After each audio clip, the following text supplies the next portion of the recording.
Do you know what Noah's Heart is, and have you pre-registered for it? Legitimate question. I want you guys to just take a minute here. I want you to go down into the comment section right now, and I want you to just say either yes or no, you do or you don't know what it is, or yes or no if you have pre-registered for it or not. Because according to Archosaur Games, the team that brought us Dragon Raja, 6,677,354 people have pre-registered for Noah's Heart as of July 7, 2022 at 1:33 in the morning.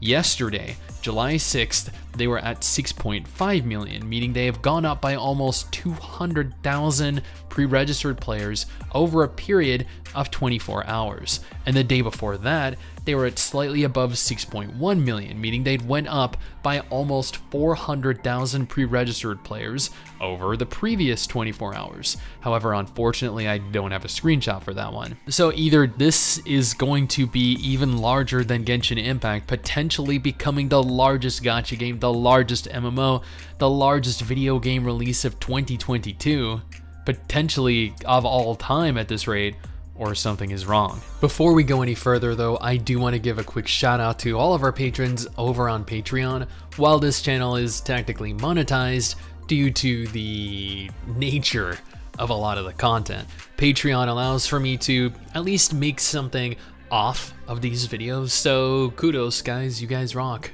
For reference, I'm going to take a moment here to compare Noah's Heart to a few other upcoming games, specifically their official Twitter or social media pages. Noah's Heart has 2,000 followers. Zenless Zone Zero has 174,000 followers. Wuthering Waves has 34,000 followers. Arknight's Enfield has 50,000 followers. Tower of Fantasy has 70,000 followers. Heck, Artery Gear Fusion has 6,000 followers.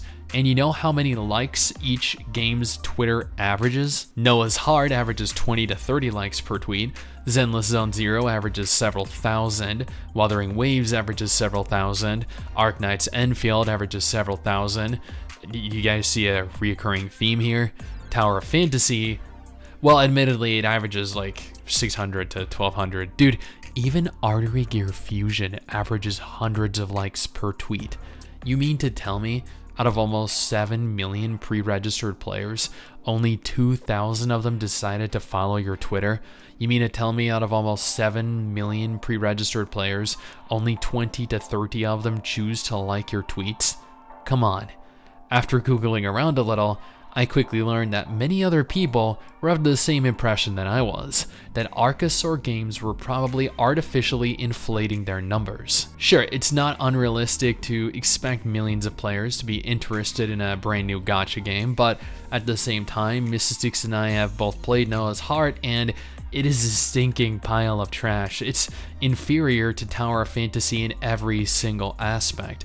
It has inferior combat, it has inferior graphics, it has an inferior world, yet Tower of Fantasy is struggling to reach even a fraction of what Noah's Heart is in pre-registered players, with Noah's Heart growing at several times the rate. I don't know, call me a skeptic, but this just doesn't feel real. And if they're fabricating numbers to give off the impression that they're more popular than they are, then they're already off to a very bad start. Now, if you're looking for gacha games with real players, I got you covered with one of these games on screen right now. Both solid titles that I actually enjoyed.